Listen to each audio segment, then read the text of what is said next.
From humble beginnings 30 years ago, Manatech set out to improve the health of people around the world with breakthroughs in nutritional science. Through the years, we've been at the forefront of cellular communication technologies, recognizing that glycans are essential for every aspect of human health. This legacy is a testament to our unyielding pursuit of excellence. Our glycan technology has transformed hundreds of thousands of lives around the world. And now the world is finally catching up. Today, Manatech stands stronger than ever. We're not just looking at our past, we're forging ahead. La visión de Manatech ha llegado más allá de nuestras fronteras. 世界中の人々に変革をもたらしています。 특히 과학적 혁신을 통해 우리 메나텍은 앞서 나가고 있습니다. 我们为过往而感到骄傲，但对未来更加的兴奋。 We're energized by the possibilities that lay ahead. We're committed to helping everyone live their very best lives. We invite you to join us.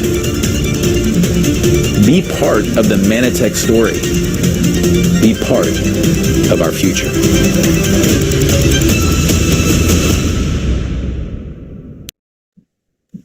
Wow, what an incredible video. Every time I hear and I see this video, my heart just basically blows away. Good evening, good morning. My name is Olga Zamudio. I am the sales director for the Hispanic market, and it's a delight to say good morning, good morning, good morning. I'm actually right now in Spain, and it's been a delight journey for me to be working all the way from here and being a part of this training that today is going to be an incredible training with the heart of somebody that has a full commitment, passion for Manatech. And I would like to share with you quite a few things that are very important to mention during this training. On the bottom of your icon, on the bottom of your phone, computer, or technology, you're going to change your interpretation for Spanish, English, Chinese, or Portuguese, because this training is going to be conducted in different languages. And it is a pleasure and an honor to welcome to our Chief Science and Health Officer, Chairman of the Global Scientific Advisory Board at Manatech. Let's welcome the recording in progress, Dr. Steve Nugent. The call is all yours, sir. Thank you, Olga, and welcome to everyone this morning, this evening, wherever it is you're tuning in from, because it's always morning somewhere and it's always evening somewhere. So I'm so glad that all of you are aboard. You're going to get some information, as expected, of course, on Bounceback and Osolean, but some people, and I've had some, especially U.S. associates, who've said to me, well, I've already heard you train on those two things. Folks, you're going to learn things today that are different than you've heard before. In fact, here are some other things we'll be talking about during this bi-monthly training. And this is an international bi-monthly training. We invite everyone in all 44 of our countries to tune into this training every 2 months to really learn important things. So these are some of the things that we'll be talking about in addition to Bounceback and Osolean. We'll be talking about protein requirements, some new information that you probably are not aware of. I think that you will want to have something to write with, whether that's a pen and paper or you do it electronically, however you're going to do it. I'm going to give you some information and specifically some numbers that can be important for you and the people that you care about. You'll want to write those things down when I get to that. So protein requirements for men and women. We will talk about the never-ending milk debate. You have people who are staunchly anti-dairy and people who are staunchly pro-dairy. And we'll be talking about milk proteins, and how it really affects your health, not how some people misinterpret it. You'll be surprised. I'm going to give you statistical data, so not somebody's opinion from an anti-dairy website or a pro-dairy website, but actual statistical data to put this argument to bed once and for all. Now, we're also going to be talking about vitamin C. That's a very important component of what we're talking about today with the products, Bounceback particularly. And a lot of people have the wrong idea about vitamin C, how much they can use, how much they should use, what's the minimum, what's the maximum. We'll be talking about that today as well. Chances are you haven't heard that before either. And then these last few things on the slide are things I deal with every week of my life, and I have been in the 46 years that I've been doing this now. So what's the difference? What does natural mean? What does organic actually mean? What does synthetic, what does semi-synthetic actually mean? And once we get the real definitions, not the marketing definitions, the real definitions based on science, not marketing, not hearsay, not competitive websites, but actual science, you'll be surprised with some of that information as well. We'll do other things as well. So this is a longer training than I normally do. And of course, this is being recorded, as you know. So I want you to stay tuned, as they sometimes say in the U.S., buckle up, because we've got quite a ride ahead of us. All right, let's first talk about Bounceback. Bounceback is a product which, by the way, is exclusive to Manatech. There are some aspects of this product that are just amazing. And we actually did conduct a scientific study with college athletes just to find out how well this product could perform once we had created the formulation. We'll talk a little bit about that. So then, if you're a person who is active, you want to know about Bounceback. If you are a person who's looking for joint support, well, you want to know about this product. You want to know that this product is scientifically validated. Yes, we did this study so that we know precisely what we're talking about here. And this product, of course, is unique to Manatech. Well, there's some of the general statements that can be made. And I say general, this is an international training. And every country has different rules.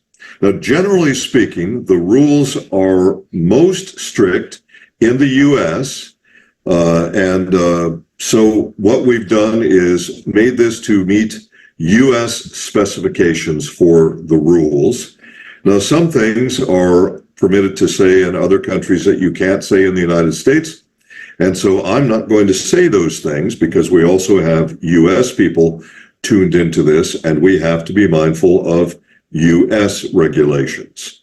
So if some of you folks in other countries have seen me do a training in your country versus out on the internet, and you say, but you said this before and that before. Well, again, we have to go to the weakest link in the chain, and that is U.S. regulations. So that's what we're meeting with our allowable statements.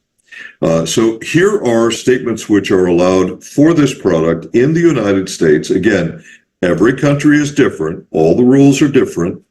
I wish as a scientist that all the rules would be the same in every country, because, regulators can say whatever they say, and they will, and there's not anything that any company can do about it. You have to comply with that country's regulations. But the point is, science is the same in every country.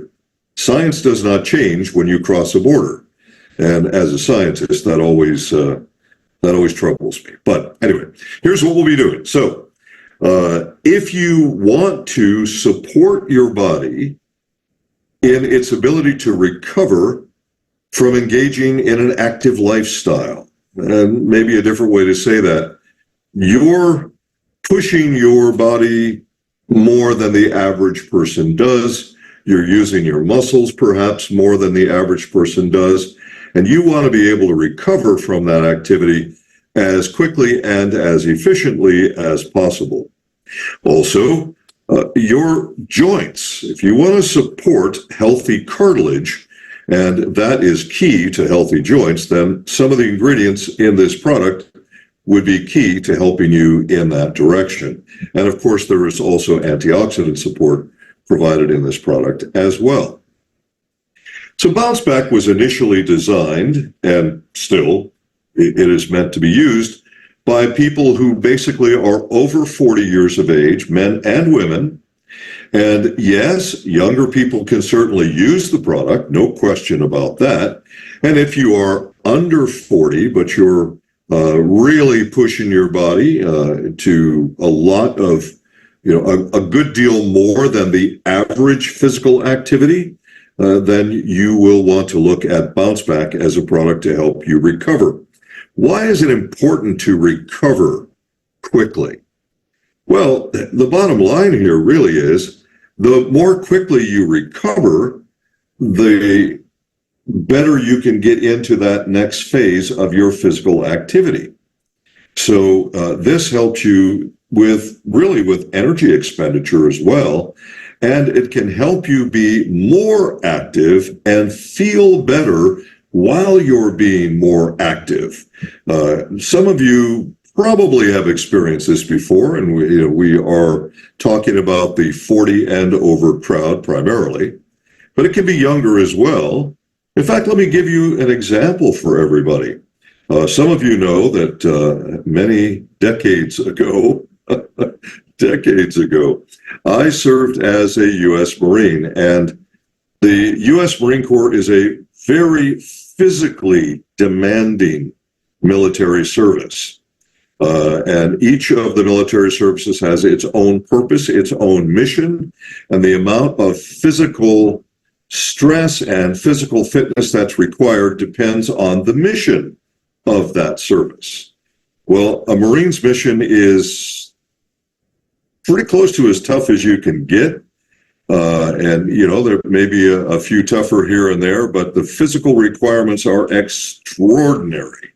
And I do remember when I was a young Marine that the requirements were so high that even though I was young and extremely fit, after we finished a day of pushing our bodies beyond the limit, way beyond the limit, as athletes do, as competition athletes do, really, pushing our bodies beyond the limit, well, you wanted to recover as quickly as you could. And I do remember that when I had to compete, when Marines are doing their physical fitness test or PFT, they do this once a month, or at least they did when I was in. And whether you are 17 years of age or 25 years of age, you still have to pass the same physical fitness requirements. The difference is the older you get, the tougher it gets. It's much tougher at age 21 than it is at age 17. Now, some of you over 40 might say, oh, no, it couldn't be that big of a difference. Yes. When you're pushing your body beyond normal limits, there is a very big, very noticeable difference between recovery from physical activity between the ages of 17 and even 21. And then the older you get, the tougher it gets. Now, the average person who's going to be using Bounceback is probably going to be over the age of 40, because it's at that time that our bodies begin to telegraph signals to us. Our bodies are saying, oh, man, that weekend with our friends out there, scrimmaging, playing football, or, a weekend of tennis or something like that, that's tough. I don't feel so terrific this morning. So if you want to recover more quickly, get those muscles back in order as quickly as you can, and support good joint health, then Bounceback really is the product for you. And again, this product is exclusive to Manatech. So again, if you can recover from physical activity quicker, then you can do more physical activity sooner. And that means more physical activity and increase in expenditure of energy. And that, of course, is very good for all of us, for our health, and also, helping you to maintain a fit and an attractive physique, and so on. All right. So that's all important stuff to think about. Now, how do you take the product? This is crucial, folks. It is crucial that you follow directions with this product. Now, there are some products that you can take where, it doesn't matter if you take it with food or without food, or maybe it's a little bit better with food or something like that. With this product, it's crucial that you follow directions. But you're going to get some benefits from this product if you don't follow directions. But if you want the intended benefits of this product, follow directions.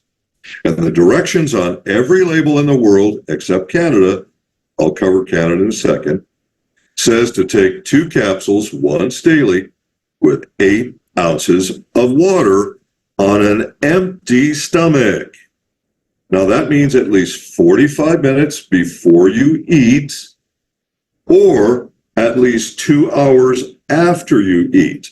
Now, those are based on digestion averages, okay?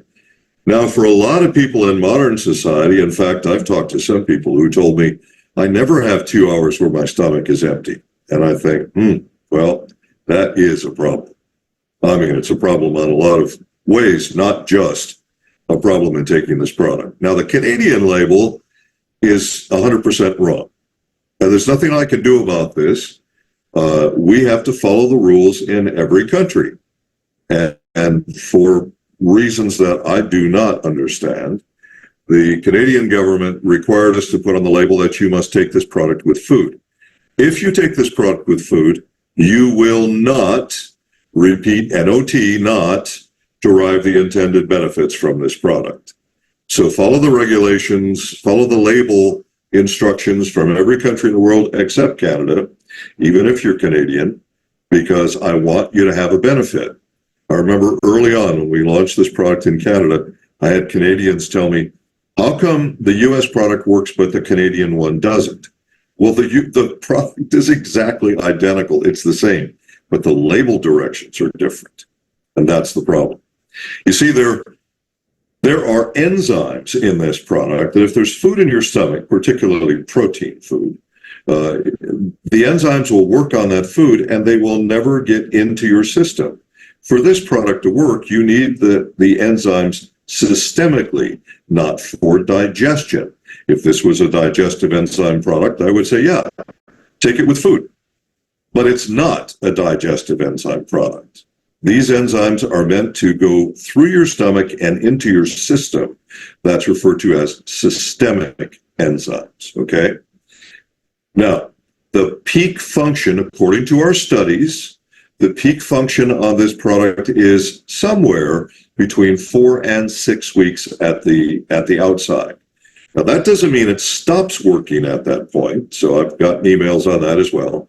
Nor does it mean it gets weaker at that point. All right. So put those two thoughts out of your mind. What it means is this is a gradual buildup. If you take this every day as directed, it will gradually and slowly build up until you reach the peak of activity. Once you've reached that peak, it doesn't get better. It doesn't get weaker. It doesn't get better. It stays at that peak as long as you are taking the product. So understand that how you feel with Bounceback will probably get better and better and better up to about 6 weeks. So you just know that. If you expect it to be miraculous on the first day, that's unlikely because it has a cumulative effect. All right. So had to get that out of the way. Let's talk about ingredients. What would a product training be without a discussion of ingredients? And you all expect that from me anyway. Well, the first thing we're going to talk about is ASUs. Now, they're typically referred to as ASUs because they're called unsaponifiables. And most people can't spell that or pronounce it And then unsaponifiable, what the heck is that? So it's just in the literature typically referred to as, in this case, we're talking about avocado, ASU, all right? Now, avocados and soy both provide us with great unsaponifiables. Unsaponifiables are not water soluble, okay? These are components of oil or fat or plant waxes, and don't get confused with this. A plant wax is not like car wax, okay? It's not like that at all.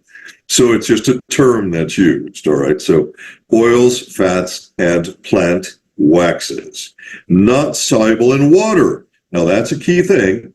I want you to remember that as we proceed on this product, okay? They include plant sterols and squalene and carotenoids and fat-soluble vitamins like A, D, E, and vitamin K, all those things in the unsaponifiables.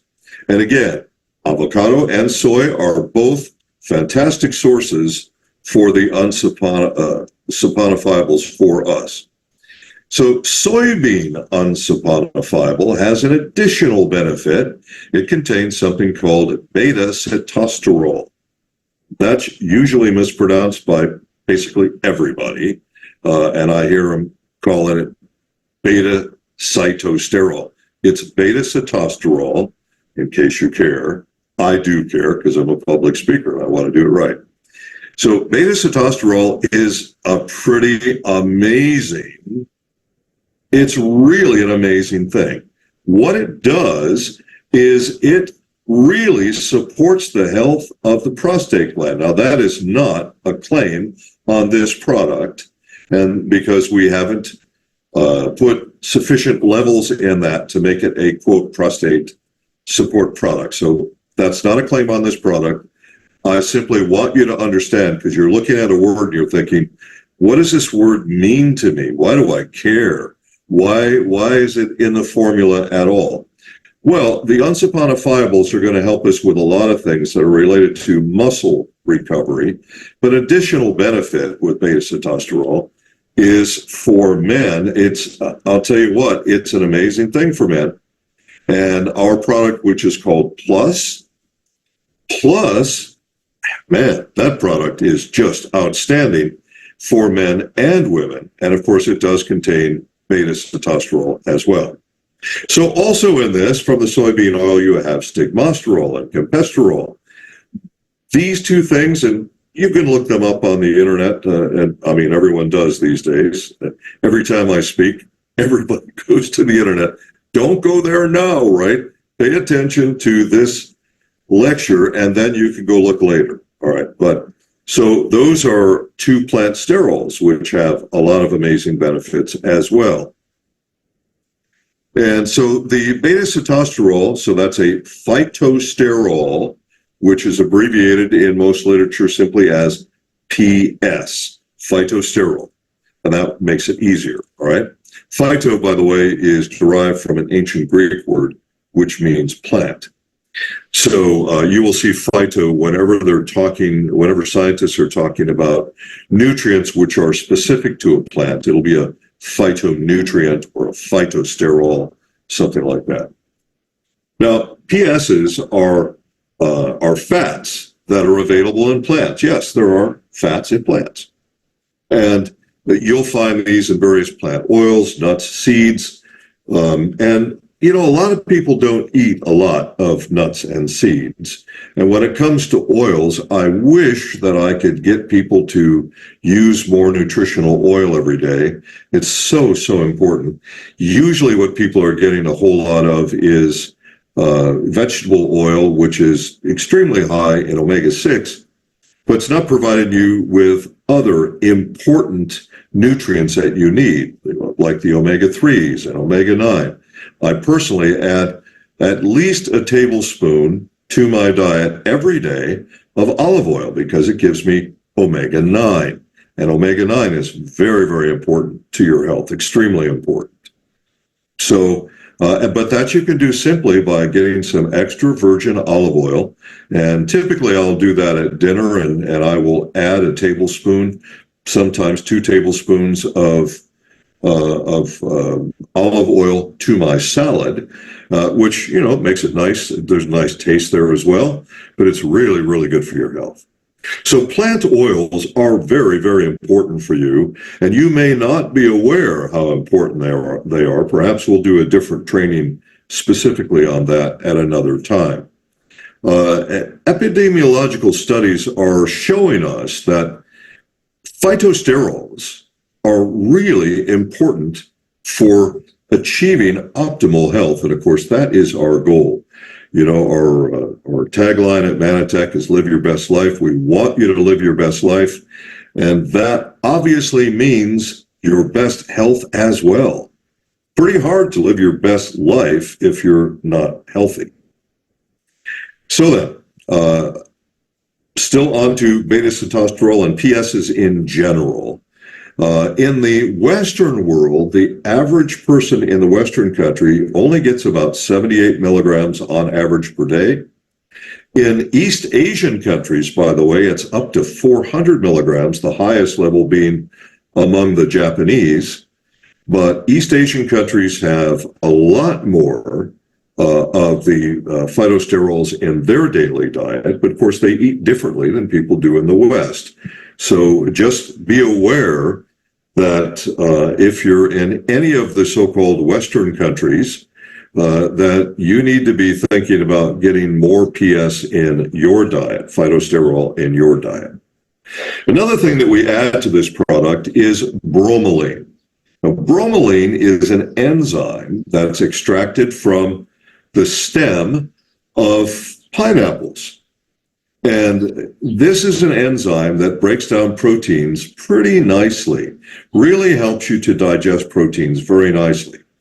This is why if you take this product with protein in your stomach, so do not take with food, if you do that, the bromelain will simply digest your food. It will never be used for the purpose we put it in the formula. Why did we put it in the formula? The turmeric. Now, there's lots and lots of information out there about turmeric. We're going to talk a little more about it in just a second. But I just want you to know that bromelain comes from pineapple, and it helps us to break down proteins, but it also crucially helps us to break down the turmeric. And we'll come back to turmeric and curcumin in a moment. So campesterol, I've already mentioned, and I'll just show this quickly. That is something, it's a PS or a plant sterol that you can find in soybeans, peppers, avocados, nuts, and you may or may not be consuming enough of those. But I do want you to remember this. When you process a food, you almost always degrade key nutrients. That will include a degradation of your plant sterols. So, for instance, in my family, on my mother's side, it was very common to have stuffed peppers as a meal, a dinner meal. And but that's fine, except the peppers have been cooked a lot before you get to them. Well, you still have the flavor of the pepper, but you have really degraded the nutrients in the pepper by cooking before you ever get to it. So, and we'll do another training in the future where we talk about how cooking and food drying and freezing and all that, how that affects the nutrition in your food. It's kind of alarming when you see the numbers. So just because you know that, and I'll go back to peppers, just because you know that peppers have the following nutrients when it's raw and fresh, do not expect that you're going to get that same level of nutrients after you've cooked it, or after it's been frozen and defrosted, or after it's been cooked and then reheated, because you're not going to get those nutrients. Another reason why we need to supplement in the 21st century. We need to supplement, my friends. Not it's a nice thing to do. We need to do it. In fact, I have a whole presentation on that. Stigmosterol, another plant sterol. This is found in, for those of you who like to eat chocolate, yep, it's in chocolate. It's in cocoa, it's in nuts, it's in avocados, and of course in various oils, including soy oil. But I'm not suggesting that everybody go out and eat several kilos of chocolate. That is not what I'm suggesting at all. Japanese knotweed. Now, you might say, gosh, that sounds kind of unappealing, unappetizing. Well, Japanese knotweed has actually been used in Chinese medicine for centuries, millennia, actually, thousands of years. And Japanese knotweed has a number of benefits, but it is the primary source of resveratrol. Now, many of you have heard of resveratrol. Some people think they know what it is. Some people don't. You've probably heard it's an antioxidant. It is. And we use Japanese knotweed, and that we do it from extracting from the roots of this particular plant. You probably are thinking about resveratrol as it relates to red wine, because that's always the discussion that's on television and on the internet by popular hosts out there. Well, I drink my red wine, therefore I have my resveratrol. Well, there's a couple of things that we need to clarify here. Is resveratrol a very good antioxidant? Answer, yes. Now, that's not a question. Is it found in various vines and roots and seeds and, of course, in grapes, naturally, in the skin of the grape? And again, the answer is yes. Is it in wine? Yes. How much? Well, not much. And you'll find it in red wine, not in white wine. So those of you who saying, well, I don't like red because you have to drink it at room temperature, or, I don't like red for whatever reason. Well, white's not going to do the trick for you when it comes to wine. And the amount is pretty small. We're talking about somewhere between 0.6 and 0.7 milligrams of resveratrol per glass. Now, I get asked this every time I talk about this in a public meeting where we have, a live audience in front of me. There's always somebody that says, how big's the glass? How much is a glass? In fact, I get asked that question on Australia more often than not. They do like their wines down there in Australia. So how big's the glass? 150 ml. Now, I'm speaking in international terms. We do have Americans on this call, obviously, on this presentation. But there are only 3 countries left in the world that are not on the metric system or the decimal system, America being one of them. And of course, that accounts for 330 or 40 million people. So that's a big audience.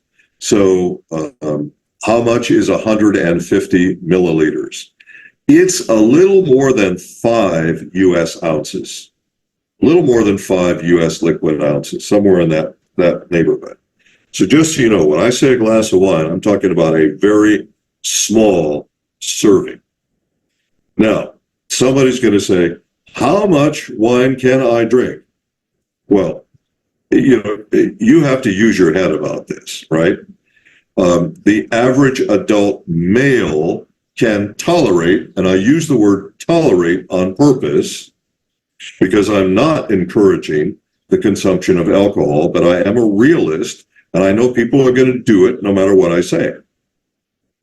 So the average adult male, 3 glasses per day, 3 150 ml glasses, or a little more than 5 ounce glasses for the Americans. And for females, between 1 and 2, depending on the size of the female. And this is based on the size of the liver. It's not based on anything else. Bigger humans tend to have bigger livers. The bigger your liver is, the more liver there is to process the toxin from alcohol. And alcohol, if you drink too much, you will negate any possible effect of the antioxidants, you actually cause oxidative stress if you drink too much red wine. So just so everyone knows that. All right. Now, on resveratrol, we'll stay here for a second. The animal studies and the human studies both are leaving us with questions about resveratrol. How much does a human being actually need? How much is too much? How much is, the bare minimum? We don't know yet. We also don't really have all the answers to our questions about how resveratrol is absorbed, distributed, metabolized, and even how it's excreted from the body. So what are the steps that are going on? We know some things about it. We don't know everything about it. So don't say, I don't need to take my daily antioxidant product because I have 2 glasses of red wine at dinner. Folks, that's not going to do the trick for you. Okay. But I know I'm asked these questions a lot, a lot. And so I just wanted to make sure that I address these questions en masse, as they say, to a much bigger audience. All right, let's go to protease. Protease is a protein digesting enzyme. And this is real simple. If you have a word that ends in OSE, it's a sugar. If it ends in ASE, it's an enzyme. That's pretty simple. Okay. So protease is an enzyme that digests protein. Pretty simple. So in addition to the bromelain, we've also added protease to this formula because humans have a tough time digesting turmeric, which I'm coming to. Turmeric, which is your source for curcumin, and sometimes you'll see curcuma longa, you'll see on the labels and so on. This has been used not just as a food spice in both Chinese medicine and also in Ayurvedic medicine, which is the medicine practiced in the Indian subcontinent for thousands of years. I'm not sure which of the two disciplines are older, the Ayurvedic medicine or the Chinese medicine, but they're both thousands of years old. And they have both been recommending the use of curcumin for various aspects of health for thousands of years. Now, in the Indian subcontinent, turmeric is a spice and it's a food coloring, and it has the familiar orange color. It has some super important health-giving properties if you can digest it. That's the key.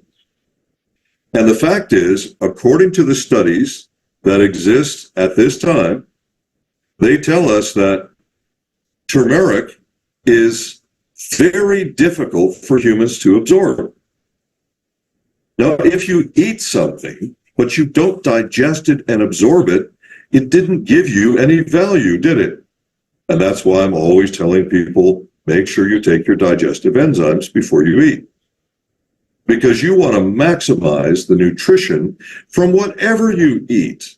There's no point in having expensive stool. That doesn't make any sense. Digest what you eat. So this whole thing about you are what you eat, that's not true. You are what you digest. Because just because you ate it doesn't mean it's going to do anything for you. And this is very, very true with turmeric, or if you see various products labeled as curcumin. Very true. So you need something to break this down, to digest it, so that your body can actually utilize it.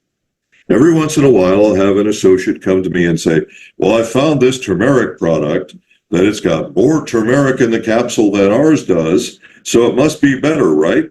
No, not right. First of all, there are lots of benefits in Bounceback that aren't related to the turmeric, some of which I've already covered.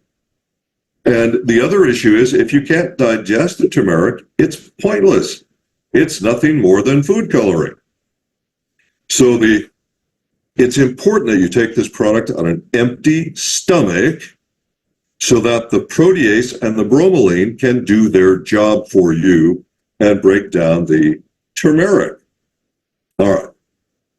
Now, let's talk about some key questions that I get all the time. This is a benefit for you today. And, you know, when I came on and always going to talk about Bounceback again, well, here's some new stuff for us to talk about. Natural, organic, synthetic, semi-synthetic. What does it all mean?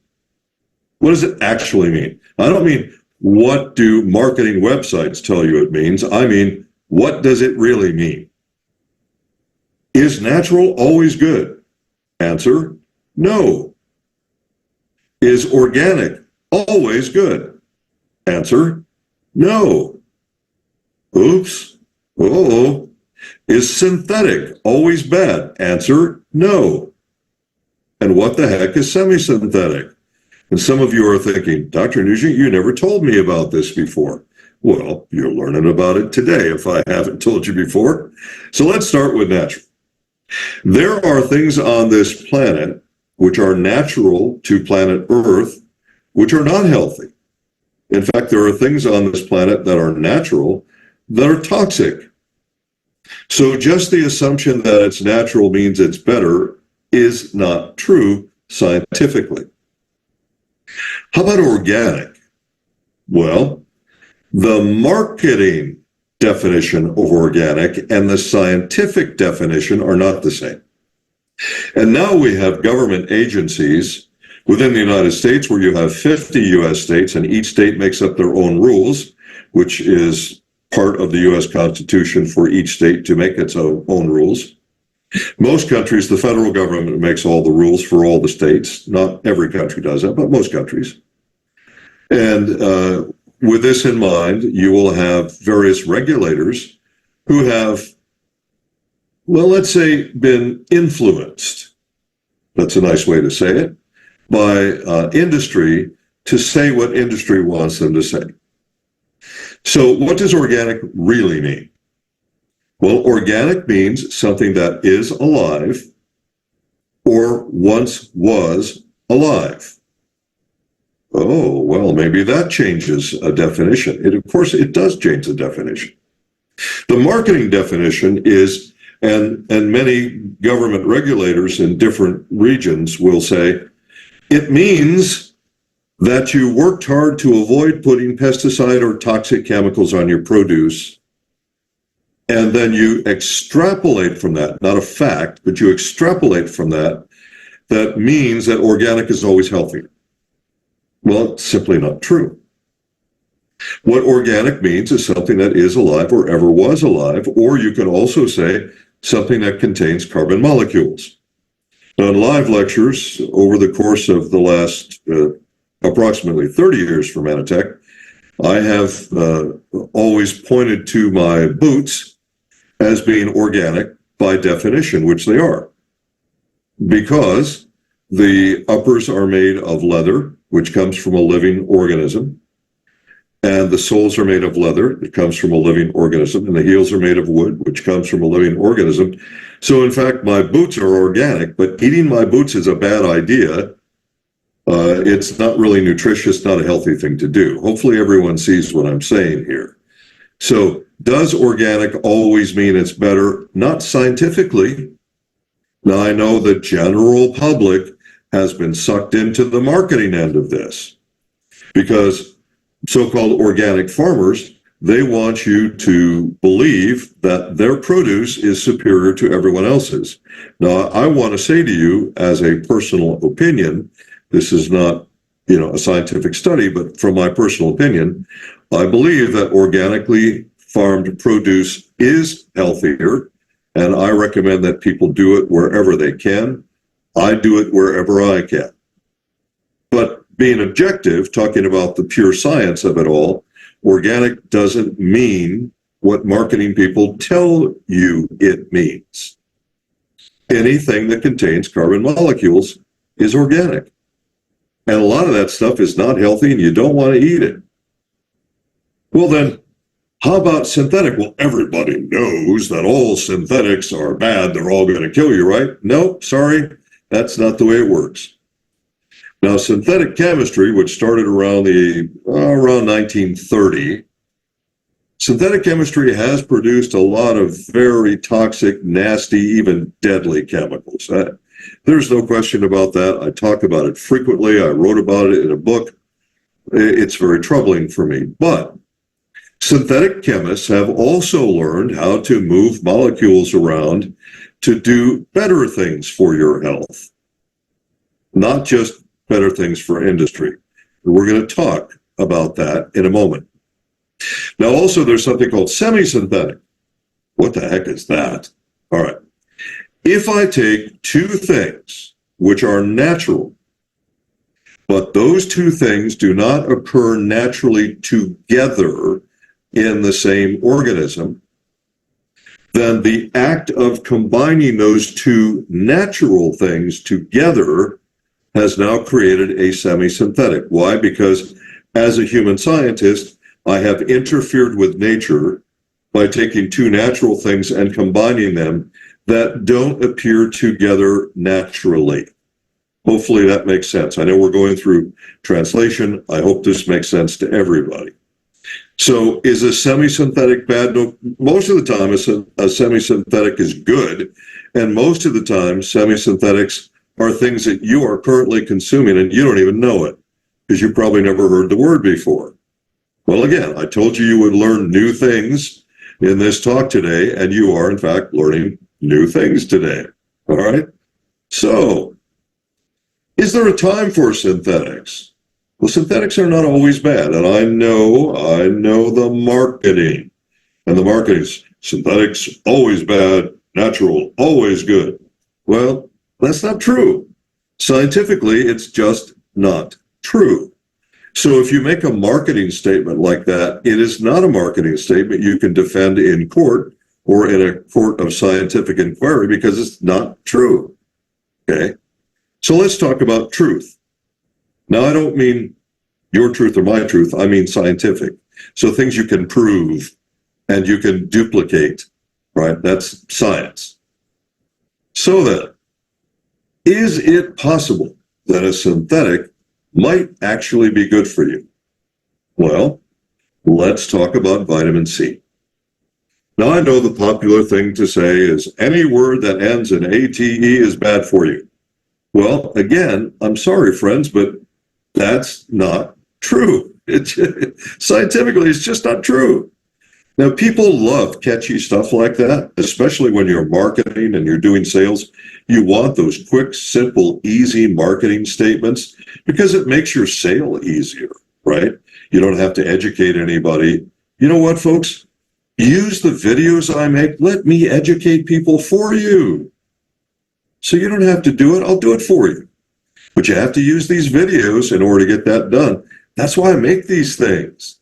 I don't do it because I like talking to the camera every day. It's because I want you to expand what I call your intracranial cargo. So that is all that brain mass, all your knowledge. I want you to expand that. That's why I make these videos. Please watch them. Make use of them. All right, so vitamin C is also called ascorbic acid. And there are people who say, oh my God, if it says ascorbic acid, it can't be natural, and that's not true. Natural vitamin C is called ascorbic acid. Synthetic vitamin C is called ascorbic acid, okay? So put that one to bed. Vitamin C, whether it's natural or synthetic, is water soluble. Oops. Well, with one exception, which we'll talk about in a moment. Now, what's the problem with that? Well, the good part of it is the vitamin C goes into your system very easily with basically no digestion, really. And that's good. And vitamin C is a great antioxidant, and it's something that is an essential nutrient for humans. That means your body cannot make it, but you must have it, or you would eventually die if you did not have enough vitamin C every day. So that's really, really important. Well, by the way, how much is enough? Well, for men, for the average adult male, it's going to be 90 milligrams a day. For the average adult female, 65 milligrams a day. And how much is too much? I promised you in the beginning, I'd tell you. Well, you don't get toxic when you go up to that top level. There's something that U.S. scientists call the upper tolerable limit. Now, the upper tolerable limit doesn't mean, and it's written as UL in the literature, in case you see that abbreviation. That doesn't mean that if you go 1 microgram above the UL, you'll drop dead. It means that's the limit that your body can actually process. So that's different than saying toxic level, right? I want you to understand there's a difference. So the UL, the upper tolerable limit of vitamin C, is 2,000 milligrams a day. And why? Studies show us that an adult can only digest and process a maximum of 2,000 milligrams of vitamin C per day at full utilization. If you take more than 2,000 milligrams, your body will produce utilize 50% or less of that additional vitamin C. In other words, when you go over 2,000 milligrams, you are literally flushing vitamin C down the toilet. All right? And you don't want to flush your money down the toilet. So I just want you, for people who say to me, well, I take 5,000, I take 10,000. You're flushing vitamin C down the toilet, okay? 2,000 is as far as you want to go. Now, if you are using vitamin C to interact with other water solubles, no problem. You can use natural C. In fact, it's a great idea to use natural C. But what if you're trying to utilize something that contains fat solubles? You mean like Bounceback? Yep, like Bounceback. Well, now you're going to have to use a synthetic vitamin C in order to properly process those fat solubles, those unsaponifiables we talked about earlier. So we use something called ascorbyl palmitate. Yep, it ends in ATE, and it's not bad for you. In fact, it's great for you because ascorbyl palmitate, a synthetic form of vitamin C, isn't just water soluble, it's also fat soluble, which is what you need to make this product work. And I'm always asked by the purists who are uninformed and they've not been through this training, and they say, but why did you put synthetic vitamin C? Won't that kill me? No, no, no. The last thing we would ever do at Manitech is put anything in any product that would be harmful to you. In fact, I am insulted when somebody says that to me. It's like, people, think for a moment, think. Why would we do that? You have to, science, folks, science. So ascorbyl palmitate is once known as an amphipathic molecule. Well, that was a mouthful, isn't it? Amphipathic molecule. What does that mean? Well, essentially, I'm not going to get into the complexity of it, but essentially it means that you got one end of the molecule that's fat soluble and the other one that's water soluble. So that's a vitamin C that you can use for both water and fat soluble stuff. That's why it's in this product. And that's why we used a synthetic in this product. And you need to know that synthetics are not always bad for you. Sometimes they're the only right thing to do, as is the case with this product.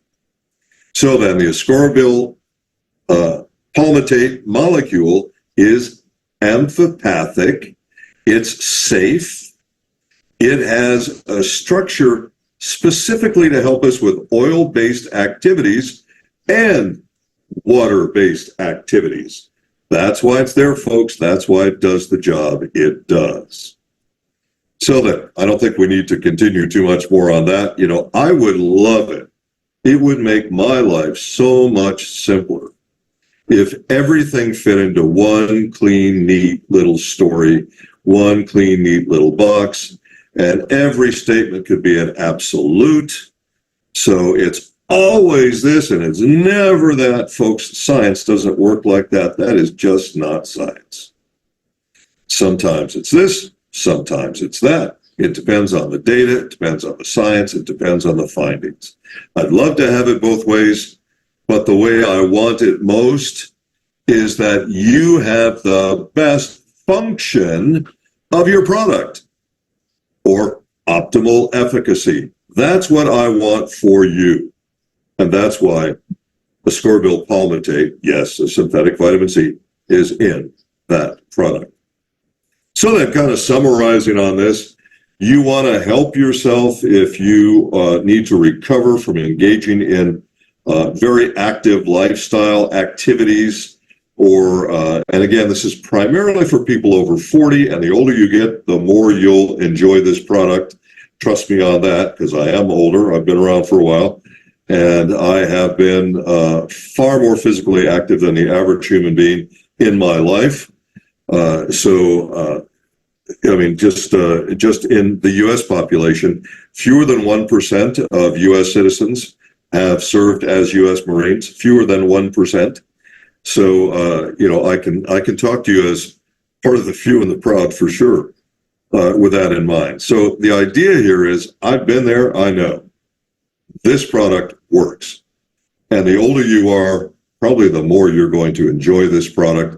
But if you're being very physically active, lots of exertion, you're going to enjoy the way this product helps you to recover from that activity.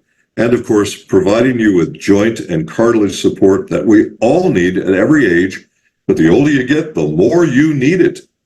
And that, by the way, includes the function of the vitamin C for joint and cartilage. And of course, the antioxidant support as well. We know that there is antioxidant support from resveratrol. We know there's antioxidant support from turmeric if you can digest it. And we also know from vitamin C. All right, let's talk about Osolean. Osolean, another product exclusive to Manitech. This is a peptide technology, and it's for targeted fat loss. Now, when this product first came out, and we still have this all over the world because, I've talked about government regulations. Manitech has to write its labels the way the government regulators tell us to write the labels. So largely it's about regulators, not about Manitech, what we put on our labels. And most regulators don't understand the idea of peptide technology, so they make us say protein powder. Well, the problem with that, of course, is then people think of what bodybuilders are using as protein powder, to bulk up with. And that's not what this product is about. When we first rolled out Osolean years ago, I had so many associates who came to me and they were really unhappy. And they said, well, I took this to the gym and I took it to my favorite bodybuilders, and they said it's not what they need. Well, actually, it is what they need, but you didn't know how to explain it. But it's not what they thought, and it's not what you thought. Okay? So Osolean is for targeted fat loss. I want you to think about sculpting. Okay?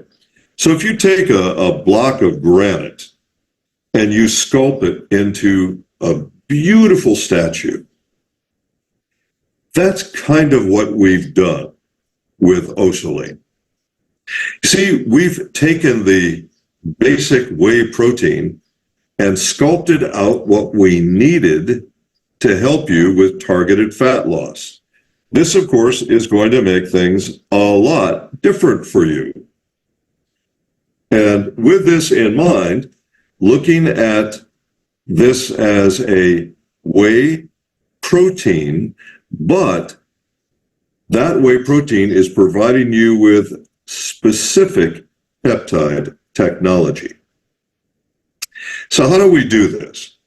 Well, it doesn't actually look like a block of granite. It looks a lot more what you're looking at right now.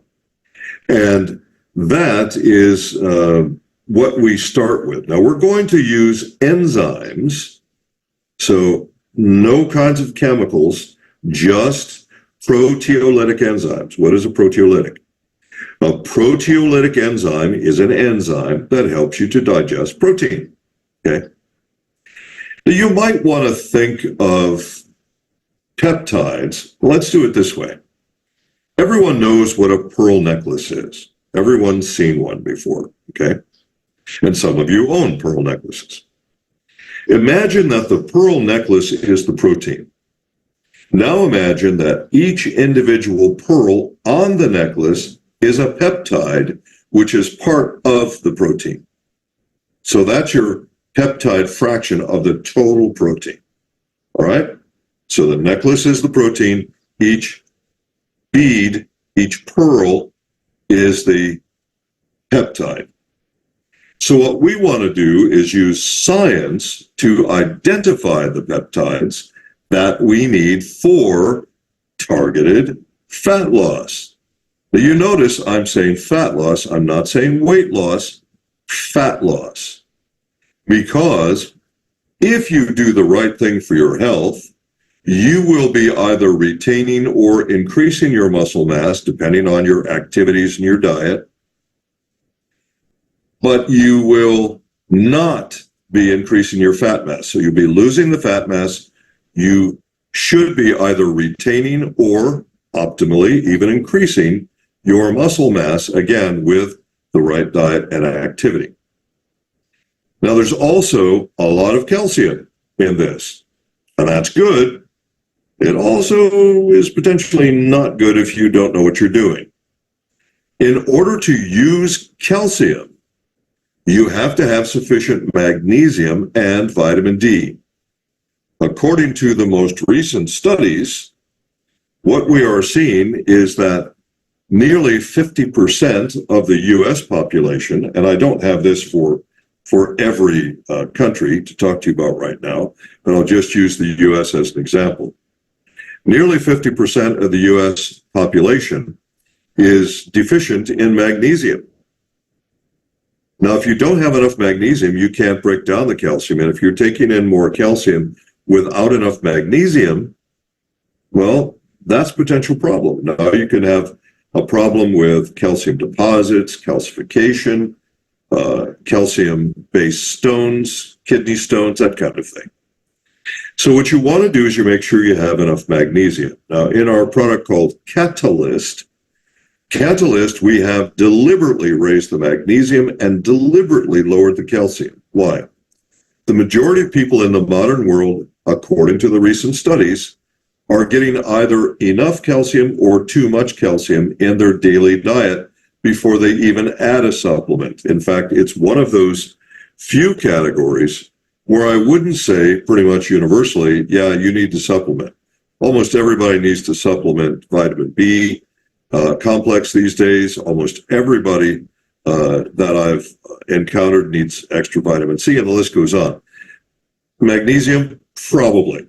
If you're using the right magnesium, and that would be a magnesium glycinate or bisglycinate, I have a different lecture on that, then you're not going to have to worry about having any side effects from the magnesium should you go beyond the UL. And going beyond the UL with magnesium is really tough to do. I mean, that's huge, that amount that you take in. So that's important. So yes, there's lots of calcium, but I want you to make sure that you have sufficient magnesium every day. So take your Catalyst. The amount of magnesium in Phytomatrix is simply inadequate. It won't do the job for you. You need the Catalyst to get that job done. We did a study before launching this product. We also have a study from the original vendor from whom we buy the product. And we've tweaked the product to make it our own by adding something called sialic acid to it. That's not bad, that's good. That's one of those things that you need for cellular communication and other benefits as well. So because we want to keep in concert with who we are as a company. All right. So what you see in this is it shows you peptide group, control group. So the product is simply referred to as a peptide product, right?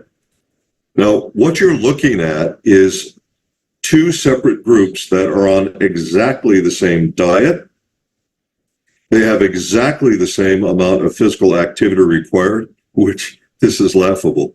30 minutes once a week. Wow, that's not a big requirement. And what do we see? When you go on a diet for the purpose of losing weight, which is what most people think about, I'm going on a diet, lose some weight, lose some kilos, lose some pounds. They're not thinking about losing fat, they're thinking about losing weight. That's the first mistake.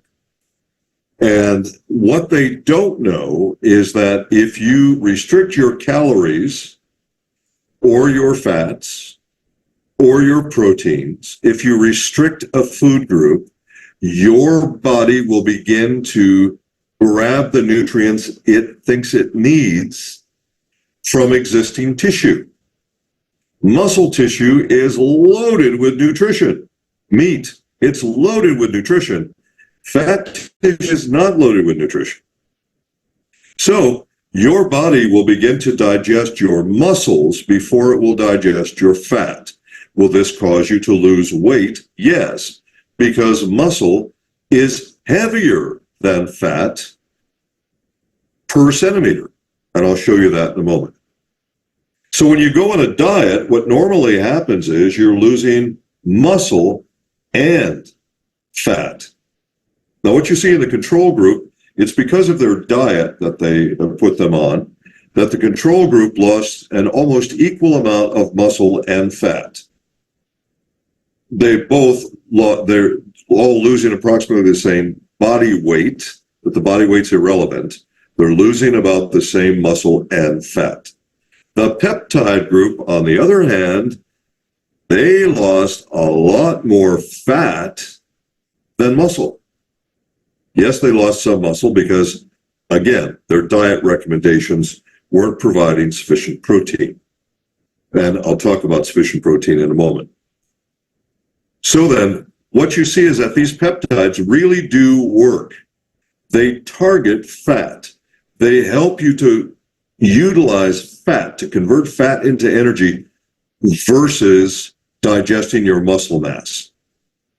And this is why everybody who wants to make their body look better, whether that's about getting off fat or maintaining lean. So, bodybuilders want to maintain lean, right? They want to, in the bodybuilding world, they have a thing they say, making the cut, right? And so this is a good product for bodybuilders, not to build muscle mass, but to help to maintain the lean or maintain the cut, as bodybuilders say. Right? Well then, the statements that we make around this product that, it obviously promotes fat loss while maintaining lean muscle. What I've just already told you about the fat to lean ratio, very, very important. This product also provides you with 3 key amino acids that are absolutely essential for protein synthesis. And when I say protein synthesis, you're taking protein into your body from your diet. You want your body to utilize that. Well, it has to be in the presence of leucine, isoleucine, and valine. Those are called the branch chain amino acids. Now let's talk a little bit about how much protein. I told you I'd tell you, and well, here we're going to have it. You want to write this down. A lot of numbers here, so listen for who you are and what group your friends and family members that you want to help, what groups they're in, and write these numbers down. So if you're an adult and you're between the ages of 18 and 30, your protein intake should be a minimum, and this is if you're a male, okay? This is for males. I'll give you females in a moment.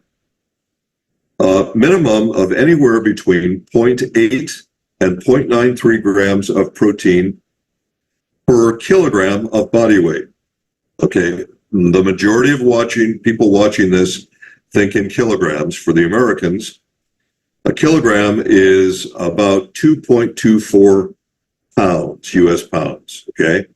So you might want to just round it off and say 2.2 pounds, all right? So that's for adult males 18 to 30. For adult males over 30, you'll be looking at minimum intakes of 0.85 to 0.96 grams per kilogram, or again, for Americans, for 2.2 pounds of body weight. Now, keep in mind, these are averages, and a lot of people, their body weight is a whole bunch of fat that is holding a lot of fluid, and that's making them weigh more. And so as your body changes, and I'm going to show you what that looks like in a moment, but as your body changes, these numbers are going to be more accurate for you as that change occurs.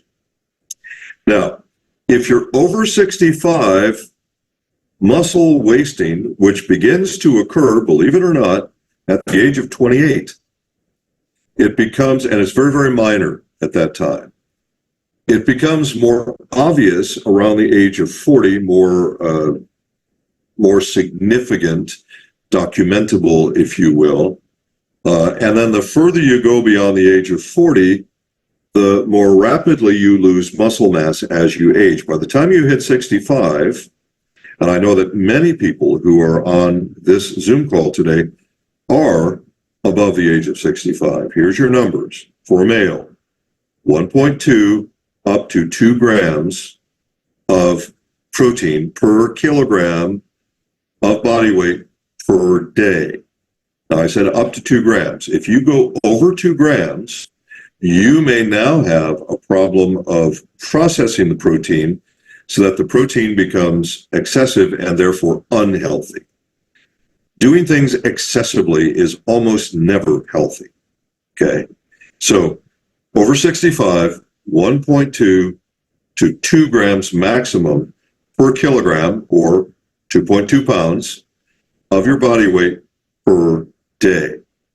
Now, if you're female, here are the numbers if you're female. Ages 18 to 30. This will be the same as males in 18 to 30, 0.8 up to 0.93 grams per kilogram, or per 2.2 pounds. And will be in the same range for adult females, 30 to 65, but it will change at 65. Now, you have seen, and there's a ton of websites, there are bodybuilder websites that do this, and websites that sell protein powder, and bodybuilding protein powder is going to be 20 to 24 grams of protein, and no other real benefits in it, typically just the protein. Typically, they're whey protein because whey protein is healthy. I'll do the milk thing in a few moments. And it is one of the most efficient proteins that human beings can process. And of course, those of you who are vegan, vegetarian, or anti-dairy, you're going, no, you're wrong. I read this, I read that. I'll give you the science in a few minutes, okay? So just hang in there. We're going to get to it. Now, for the females, you go over 65. Now, your numbers for a female should be 1.17 grams per day per kilo body weight, or 2.2 pounds. And women have to be careful about going up to the 2 gram level, because the average female doesn't process proteins as effectively and efficiently as the average male. This has to do with the digestive biology of the two genders, okay? And I don't have time to go into all that today. Now, when you get over 70, there's controversy here because they're telling us, well, take at least 1 gram a day. And the reason they're not telling us to take more than that is because generally over 70, people are producing so few enzymes for digestion of proteins that the protein becomes a problem for them. But at the same time, their muscle loss is higher, it's faster than when they were 65. So my recommendation is take your digestive enzymes before every meal. GIzyme is a fantastic digestive enzyme product. Do it before any meal. And make sure that you take your Osolean as directed. Now, I wanted to show you this. This is from a medical teaching aid I've been using this slide for, I don't know, 20 years, 25 years. So on one side of the slide in yellow on the teeter-totter, you see fat. And on the other side of the teeter-totter, you see muscle, which is red, represented red. Now, what you're looking at is exactly the same weight, but what you see is not the same space, because muscle is much more dense per inch or per centimeter. It's about 20% greater density per centimeter or per inch than fat. So fat is fluffy. It makes you expand. It makes you big and fat. It makes you, fluff out, okay? But muscle is tight and lean and firm. So as you increase muscle mass but decrease fat mass, your weight will probably go up, not down, but you'll look better and feel better and be healthier because the fat's going off, the muscles either staying lean where it was or increasing if you're doing the right thing with your diet and your physical activity. So you're looking better, feeling better, wearing better clothes, you're more fit, you're healthier, but you weigh more. You weigh more. Why? Because muscle mass is heavier than fat mass per centimeter. That's why. I did a couple of studies. In fact, one study I did, and these studies were done separate from Manatech. I did these on my own. We had, in that first study, we had nearly 4,000 test subjects. 4,000. Now, folks, that's a big test, all right? The data was more than significant. It was astounding on this. Now, the reason for doing it was to find out if BMI, body mass index, was an accurate measure of body fat versus something that I came up with, which I call the Body Composition Change Index, or BCCI. In one of the two studies I did, I simply call it the Body Composition Improvement Index, or BCI. But in the more recent one, you would see it as BCCI. So the point here is that in almost 4,000 test subjects, we found fewer than 19 people of 4,000 people who came anywhere close to being accurate with BMI. In other words, BMI is pointless and useless. Now, all doctors keep using it. Everybody keeps using it because it's easy and it's free. You don't need an instrument. You just do an estimate, right? And all BMI is the difference between how tall you are and how much you weigh on the scale. That's all it is. So here you see silhouettes of two individuals who were in one of my studies. Both of them 180.3 centimeters or 5'11". Both of them having exactly precisely the same BMI because they were the same height and they were the same weight. But as you look at the silhouette of these two men, it's really obvious that one is very healthy and one is not healthy. So the bodybuilder is 5% body fat, and the average couch potato, he's 30% body fat. But their BMI is the same. So folks, get this firm in your minds. It is not, N-O-T not, about how much you weigh.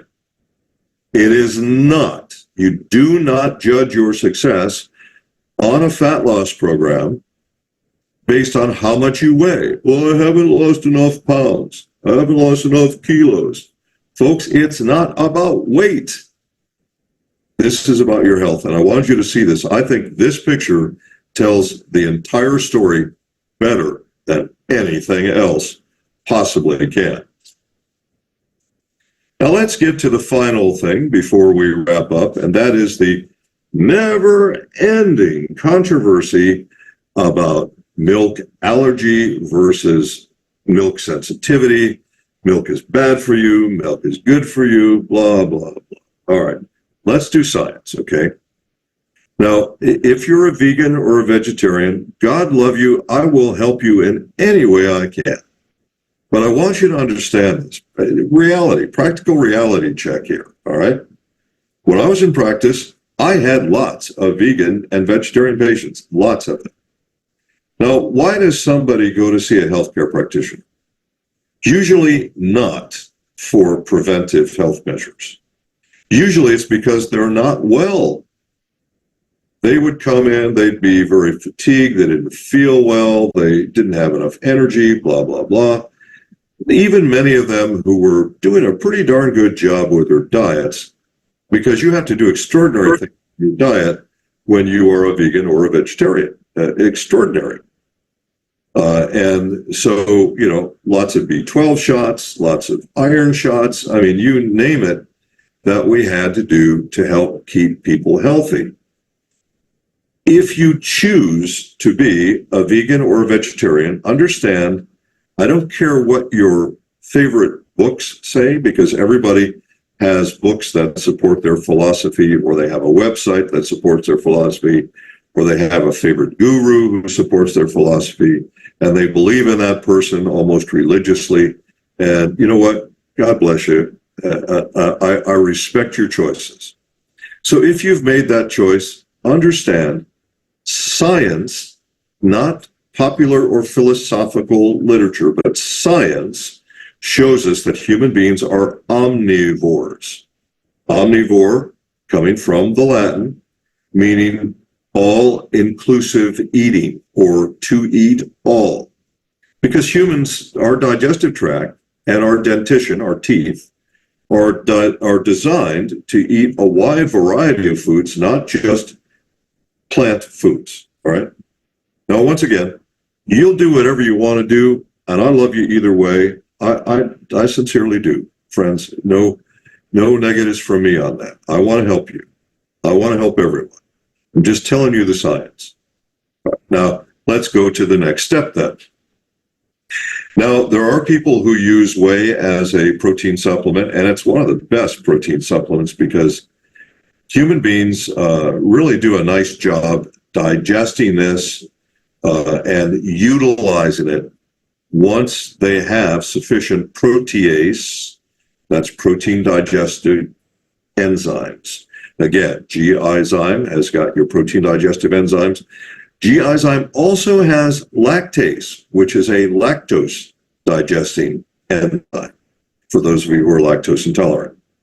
So the popular thing out right now, in fact, I even saw an inter-office email the other day with some staff members sort of in a friendly argument with each other about, oh, milk allergies are so prevalent. Well, actually, that's false. Now, that's if you're anti-dairy, then you want to believe it's true, but scientifically, it's false. There's a difference between lactose intolerance and milk allergy. An allergy, if you have a milk allergy, you are allergic to a particular protein called casein. Has nothing to do with lactose. Lactose intolerance, lactose is a sugar. Remember, if it ends in OSE, it's a sugar. If it ends in ASE, it's an enzyme. Lactose is a sugar. And like anything else, if you put something in your stomach and you don't have the right digestive enzymes to break it down, you get unpleasant side effects. You may have cramping, you may have diarrhea, you may have all manner of unpleasant side effects. When the average human being has an unpleasant side effect after eating a food, their immediate unscientific assumption is, oh, I'm allergic to that. I must be allergic to that. No. In fact, let me give you the numbers, and some of you may want to write this down. Perhaps some of you won't want to write it down, but some of you may. Globally, according to the World Health Organization, if you take the entire population of adults worldwide, the number of people worldwide of our more than 8 billion human beings who are allergic to milk is 1.9%, fewer than 2% of the entire population. All right, turn that around. That means that more than 98% of the population is not allergic to milk. All right. So those are facts. Those are scientific facts. Now, where do people, especially, among the anti-dairy people, the vast majority of them are lactose intolerant. They don't know the difference between lactose and casein. All they know is if they consume dairy, they feel awful. That's all they know. So, my gosh, it must be an allergy, all right? Well, how about lactose intolerance? Now, here's what's going on. There are very substantial numbers of people who are lactose intolerant. According to the World Health Organization, worldwide, between 60 and 65 and 75% of the entire world population is lactose intolerant. That's where the numbers are coming from then. It's not milk allergies. No, it's not milk allergies. It's lactose intolerance. What does that mean? The first 24 months of your life as a little baby, you are producing lactose. Why?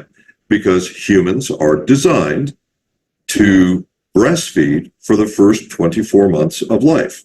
So during that first 24 months, your body, I don't care where you're born, I don't care what your genetics are, if you're Chinese, if you're Spanish, I don't care what your genetics are. Those first 24 months of your life, a healthy baby will be producing sufficient lactase enzyme to break down mother's milk that baby should be having for the first 24 months of its life.